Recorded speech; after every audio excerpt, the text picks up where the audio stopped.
internet of value at Ripple, we're thinking much bigger than just cross-border payments. It's kind of like Amazon with rare books in the early days, just this market happens to be a $10 trillion market. We are at a historic turning point. Said in the past that you are doing for money what email did for communication. Moving the whole revolution forward. Got it. There's trillions of dollars parked around the world. XRP. Is there a possibility that Ripple could take over Swift one day? Well, welcome back, ladies and gentlemen, to an episode of 24 Hours Script. Let's get right into today's video. It's not a matter of if XRP is going to $100.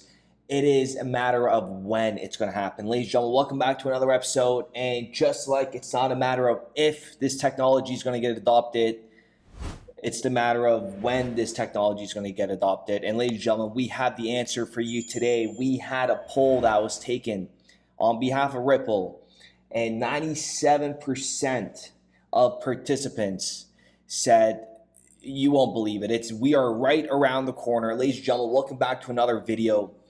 Cashless society, the world's changing, and less than 2% of the world's population is going to take advantage of this wealth transfer in crypto.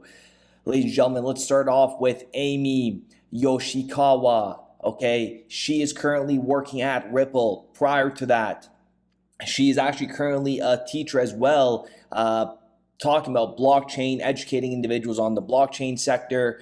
And she's also a board observer at SBI Ripple Asia. And on top of that, a board member of SBI Remit in Tokyo, Japan. She is an absolute genius. And you guys already know the correlations with Ripple and SBI. It's absolutely massive. We're not going to get into that. But take a listen to what she says here, because it is so, so important. Take a listen to this very carefully, because mass adoption, they are planning for. They're preparing for all this right now, folks. Well, I joined Ripple in 2016, so it's been almost 7 years. Not as quite long as Eric, but totally agree, it's quite a journey to date. But for that report, we surveyed about 300 payment professionals across 45 different countries, and to really understand the current adoption of blockchain payments, and also the benefits and the challenges as well. And what's really encouraging is 100% of the respondents agree that there are definite benefits of using blockchain and crypto in payments. And 97% of respondents said they believe that blockchain and crypto will play a significant role in transforming payments in the next 3 years.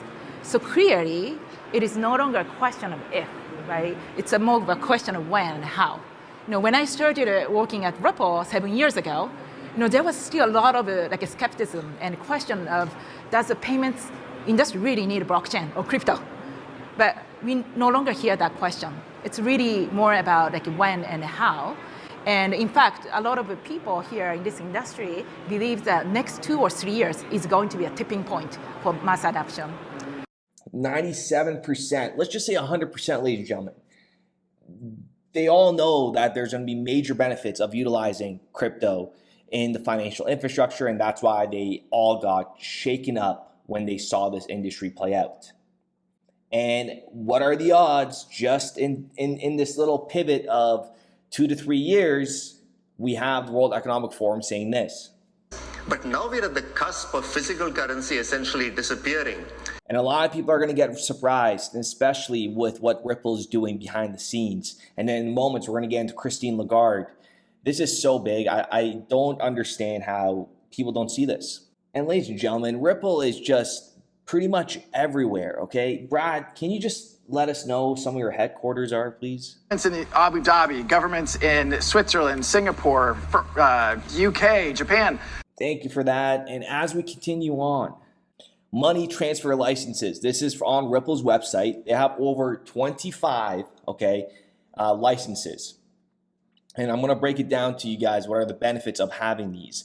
And I checked for Elgrand, I checked for Stellar, and I wasn't able to find any licenses. So if you guys could find it, please put the link in the description down below.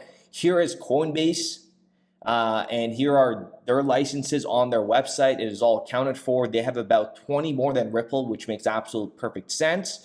But Ripple is shaping up to be the most bullish and most stacked crypto company out there, just because we even have Matico, right? Ripple bought Matico for $250 million.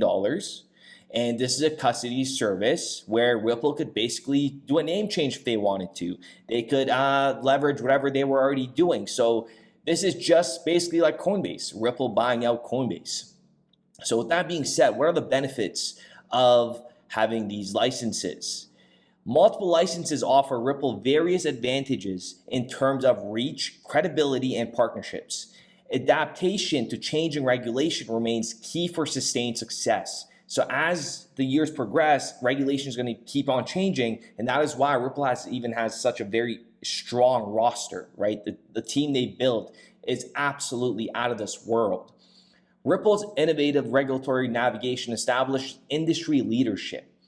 Trust in Ripple's operations attract institutional and retail investors, impacting both Ripple and XRP positively, okay? So here are some of advantages of multiple money transmitter licenses for Ripple. Expanded market reach. Holding licenses in multiple jurisdictions expands Ripple's customer base, enables legal operations and services in various regions. Global accessibility. Facilitates seamless cross-border transactions, simplifies international fund transfers for Ripple users. Regulatory compliance. Demonstrates commitment to regulatory compliance, enhances trust and credibility with users, partners, and financial institutions. Trust and credibility is so underrated, and Ripple is by far the most trusted and most credible crypto company out there. As we continue on, partnerships, attractive partner for banks and institutions, enables collaborations for remittance and cross-border payments, diverse services, potential to offer a range of financial services beyond money transmission, and we know that's where Ripple is leading towards. Includes currency exchange, digital wallets, aka with Matico custody wallets, and more. Risk mitigation. Reduces risk from regulatory changes in any single jurisdiction, provides buffer against adverse regulatory actions, and a couple more. Adaptability, experience navigating diverse regulatory landscapes, flexibility to address changes in regulation. And then we got innovation showcase, demonstrates Ripple's innovation and ability to meet regulatory challenges, sets Ripple apart as a leader in blockchain-based financial solutions. And investor confidence, positive sign for potential investors, indicates responsibility and compliance with regulation. And now let's get on to Christine Lagarde here, folks. This is Christine Lagarde sitting on a panel with your one and only Klaus Schwab. And shout out to Alex Duquette for these pictures that he did, black and white. Absolutely beautiful. We're going to go over this because this, like I said, is a very powerful woman that a lot of people don't know. She was the head of the IMF, International Monetary Fund. And take a listen to this clip that we played yesterday, but it's going to go hand in hand with what we're going to present today. So take a listen to this quick 35-second video of basically saying Bitcoin will never be a currency. Her word means just a lot, okay? It's behind closed doors, folks. XRP has already been chosen, okay? Hands down. If you know, you know. If you don't, if you think I'm delusional, hopium, whatever, if you don't think that's whatever, okay? The best I could do is pray for you and you go keep on educating yourself. But take a listen to Christine Lagarde here.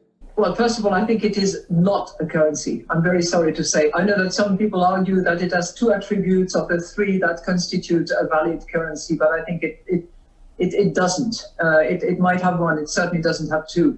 And it doesn't have the stability that would be required in order for it to be a currency. It is in our view and in our analysis of what it is today, it's a digital asset. It's a crypto asset. It's one that was established back in 2009. And then we have her here, you know, sitting on a panel with your one and only Brad Garlinghouse, listening to Brad Garlinghouse, okay? This was back in 2019. And then we have Michael Barr and Christine Lagarde. This was taken this year, 2023.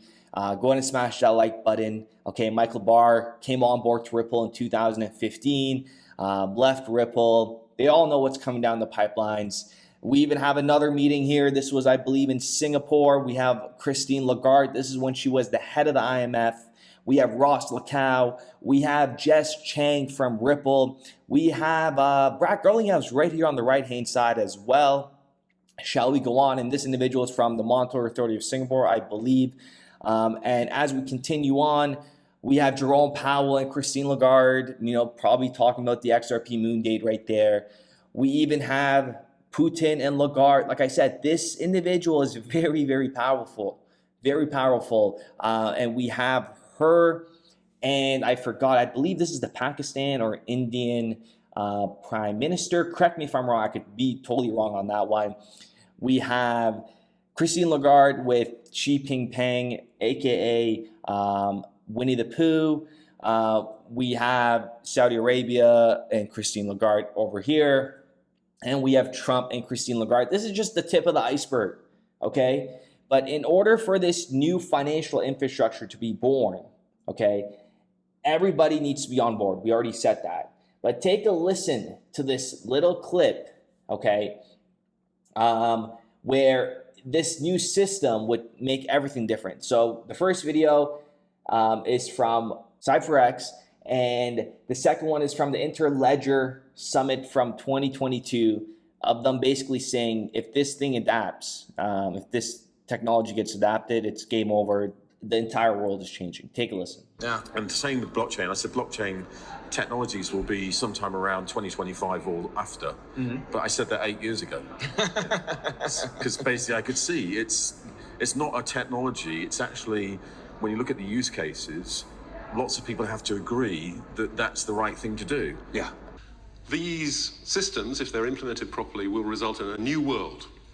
A world in which things will be different for everybody, different for banks, different for mobile money companies, different for people. A new world. And unless there is the political will to change institutions and to change regulations to support those things, they either won't happen or they won't happen successfully. With that being said, ladies and gentlemen, let me know what you guys think in the comments down below, and we will be back with another video. We started building RippleNet with the thesis that crypto liquidity would eventually be able to support robust global payments, large payments. RippleNet was designed so that customers seeing the benefits of our fiat-based network could flip the switch to ODL once the market was mature enough. And this is exactly what's happening. Flip the switch.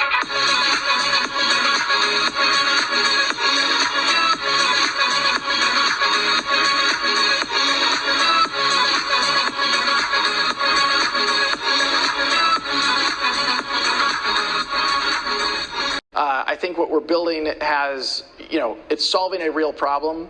And I think all of the tokens, my advice to anybody would be, understand the utility. If there's real utility and there's real value being delivered to a real customer, there will be value in the token.